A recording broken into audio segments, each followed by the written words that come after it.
সড়ক বিভাগ শেরপুর জেলার বিভিন্ন সড়কে সড়ক উন্নয়ন কাজ ও যাত্রীদের সুবিধার্থে নিরলসভাবে কাজ করে যাচ্ছেন।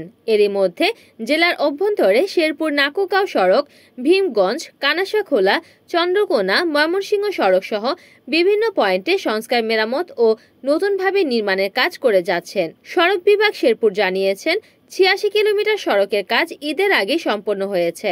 বাকি কাজগুলো আগামী জুনে সমাপ্ত করার প্রক্রিয়া রয়েছে বলে জানান সড়ক সংশ্লিষ্টরা। কানাশাখোলা হয়ে ভীমগঞ্জ, চন্দ্রকোনা, ময়মনসিংহের পরাণগঞ্জ ৫২ কিলোমিটার সড়ক বিকল্প সড়ক হিসেবে নির্মাণ শুরু হয়েছে। এনডিই সাগর ইনফো বিল্ডার্স লিমিটেড ২৪ কিলোমিটারের কাজ আংশিক সম্পন্ন করেছেন। এলাকাবাসী জানিয়েছেন, সড়ক উন্নয়নের ফলে জেলার ১০ থেকে ১২ লাখ লোক যাতায়াতে অতি উন্নত যোগাযোগের স্বপ্নসিঁড়িতে পৌঁছতে পারবেন। শেরপুর সড়ক বিভাগ নির্বাহী প্রকৌশলী সাকিরুল ইসলাম জানান, যে সড়কটি সেই সড়কে শেরপুর অংশের দুটো কন্ট্রাক্ট, প্রথম কন্ট্রাক্টে সাগর বিল্ডার্স কাজ করছে এবং পরের কন্ট্রাক্টে এনডি কাজ করছে। তাদের কাজের অগ্রগতির মধ্যে প্রথম প্যাকেজে আমার প্রায় 40%-এর মতো অগ্রগতি এবং দ্বিতীয় প্যাকেজে প্রায় 30%-এর মতো অগ্রগতি। এখানে আমার কাজগুলি সব ইয়েতে চলছে আর আশা করছি যে রোজার পরেই আমরা উপরের রাস্তার যে ফাইনাল লেয়ারের কাজ শুরু করে দেবো।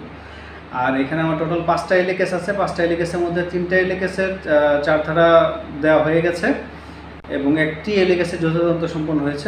বাকি 2টি এলিকেসের এলিকেস নাম্বার প্রদান, 4 ধারা এবং বাকি অংশের কাজ চলমান রয়েছে।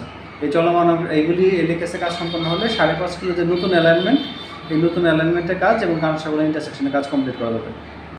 রিপোর্ট করেছেন শেরপুর প্রতিনিধি ইউসুফ আলী মণ্ডল, NN টিভি।